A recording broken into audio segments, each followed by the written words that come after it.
Le seul absent, ça sera Joël Assoro, qui est en phase de reprise. On est content parce que là, il revient avec un travail individuel. Il ne sera pas opérationnel évidemment pour les 2 matchs, mais en tout cas, c'est une bonne nouvelle de le revoir en extérieur. Le reste du groupe est opérationnel. Ouais. Sauf Arnaud, j'imagine. Oui, Arnaud, ouais, pardon. Ouais, ouais. Arnaud qui s'est fait opérer lundi, hier, ouais, du ménisque. En tout cas, c'est mieux dans le jeu d'une façon générale, même si tout est loin d'être parfait, que le match est toujours avec un scénario un petit peu particulier contre Dunkerque. Bon, on est quand même sur 2 victoires avec tout le groupe, puisque tout le monde a joué quasiment sur les deux matchs. On a marqué 4 buts. Là, le week-end dernier, on n'a pas encaissé, donc ça, c'est plutôt des bons signaux. Non, il n'y a pas que ça. On a concédé quand même quelques situations. Papissi a fait des arrêts importants aussi.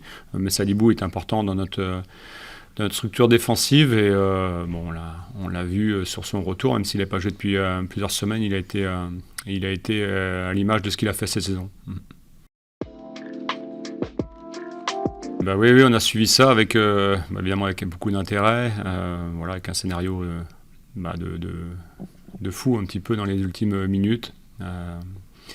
Jouer une saison comme ça sur les dernières minutes, c'est toujours difficile. Alors, évidemment qu'il y a des clubs qui sont contents et puis d'autres qui le sont moins. Mais bon, nous on regarde ça d'un œil un petit peu extérieur, mais évidemment très attentivement parce que c'était notre futur adversaire et qu'il y avait peu de temps pour se préparer, surtout en fonction d'un scénario. Et c'est ce scénario-là qui est tombé. Donc il y a une replanification et puis une repensée un petit peu à la préparation de ce play-off. C'était le moins probable. Il y avait 3-4 possibilités. Sans qu'on soit hyper attentif, on avait quand même regardé les calendriers et puis on ne s'attendait pas que ça soit Reims, mais les autres ont fait des grosses performances, notamment Le Havre, et puis voilà. Honnêtement, c'est pas le championnat que je suis. Évidemment qu'on regarde beaucoup la Ligue 2, on passe beaucoup de temps sur la Ligue 2 toute la saison, et la Ligue 1, on la décroche un petit peu. On regarde que très partiellement, donc forcément, il faut se replonger dedans parce qu'on connaît pas les équipes. Je suis incapable de bien connaître ces équipes-là si je les travaille pas comme on l'a fait, parce qu'on est totalement concerné, forcément. C'est une équipe, encore une fois, de mon œil extérieur, mais elle a pas trop mal débuté. Et puis après, il y a eu des changements, je crois, à Noël au niveau de certains joueurs qui ont été transférés. Voilà, c'est une équipe qui a quand même réussi, il doit pas y en avoir beaucoup, à ne pas perdre contre le PSG cette saison, 2 nuls, qui a gagné contre Marseille et qui a fait un nul contre Marseille au match aller. Donc là, c'est pareil, quand on tient l'équipe première du championnat plus l'équipe deuxième, en tout cas on est invaincu contre ces 2 équipes-là, ça veut dire qu'il y a de la qualité. Après, elle pensait, je pense, être sauvée après le match de Marseille ou de Lens, parce qu'elle a été gagnée à Lens il y a quelques semaines. Et puis une succession de résultats, de concours de circonstances, d'adversaires, elle se retrouve dans une situation délicate et elle tombe barragiste.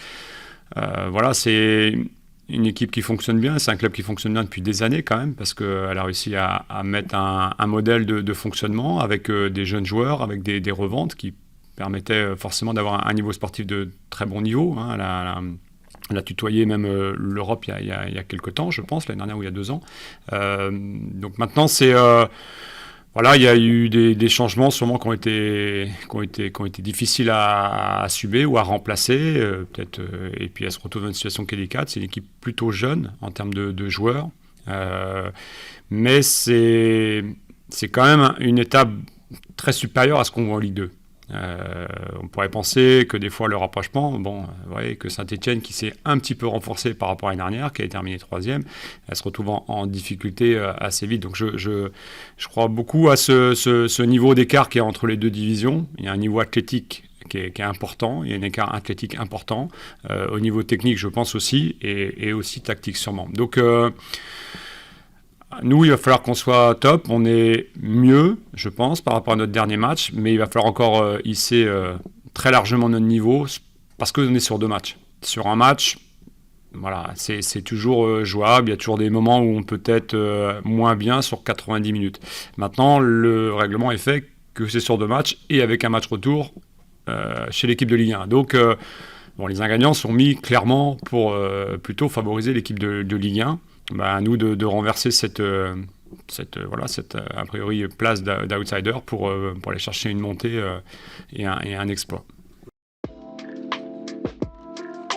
Ouais, c'est difficile. Maintenant, c'est des sportifs de haut niveau. Comme vous dites, à côté de ça, ils ont fait un parcours de coupe où ils amènent en finale de la Coupe de France et ils peuvent aller en Europa League, s'il y a un exploit. Donc, c'est tout le football qui est mélangé dans ça avec des émotions qui sont différentes.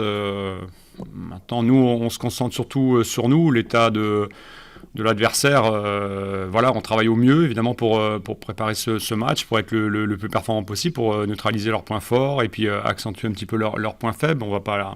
on essaye de faire très vite parce qu'il y a très peu de jours, de par le match était un petit peu décalé. Mais c'est d'abord nous, on a pensé à récupérer après le match Dunkerque. Il ne faut pas oublier qu'on a dépensé aussi beaucoup d'énergie. Il y a eu une charge émotionnelle très très forte aussi, parce que alors c'est plutôt positif, mais ça reste quand même des éléments qu'il faut maîtriser pour repartir la tête froide au travail et puis repartir sur la concentration sur un match contre une équipe de Ligue 1 qui arrive très rapidement. Je pense que toutes les expériences sont bonnes évidemment à bonifier l'équipe et à diffuser peut-être certains messages, parce qu'il y a, encore une fois, c'est des matchs avec beaucoup d'éléments psychologiques. Il y a un match aller-retour. C'est des trucs qu'on fait pas régulièrement, des matchs aller-retour sur une semaine. Il y a l'impact évidemment de passer en Ligue 1, de rester en Ligue 2. Il y a des scénarios qui sont... C'est important d'avoir des joueurs qui ont connu ça. Maintenant, je ne sais pas si de leur côté ils ont ces joueurs-là aussi, mais tout est important, je pense, dans ces deux matchs qui sont déterminés comme ça. Là, c'est surtout je pense il faut penser au match retour parce qu'on peut pas faire n'importe quoi non plus, mais il faut jouer aussi, il faut tenter des choses, il faut oser. C'est difficile, c'est une équipe qui défend bien, qui a des joueurs offensifs de grande qualité. On les connaît, Nakamura ou Ito notamment, qui sont des joueurs qui réussissent très très bien depuis qu'ils sont au stade rémois. Donc il faut aller de l'avant, comme on l'a fait dans l'ensemble cette saison. On n'est pas toujours les plus habiles, mais on essaye d'y aller dans ce sens-là, sans évidemment se découvrir de trop, parce que ça sera dur de marquer des buts contre Reims. Donc s'il faut en marquer plusieurs parce qu'on en encaisse, ça sera évidemment mission impossible. On le dit depuis plusieurs semaines, on savait que si on basculait sur ce genre de compétition, les playoffs, ça allait monter en intensité, et c'est le cas. Et ils ont déjà été pareil, ils ont été de grande qualité, mais on le dit déjà depuis une longue semaine. Alors ça monte un petit peu parce que là, il y a un élément qui est encore plus important. C'est une équipe de Ligue 1 qui arrive, c'est un match aller-retour, c'est une équipe qui n'est pas très loin. Je pense qu'ils seront aussi nombreux sur le match retour à se déplacer. Donc tout ça, ça fait des ingrédients qui font monter, qui font envie de jouer ce match, de ne pas le rater, d'être prêt, mais de ne pas non plus surjouer par rapport à un match comme ça, événement, qui est particulier dans la carrière d'un joueur, quoi qu'il arrive.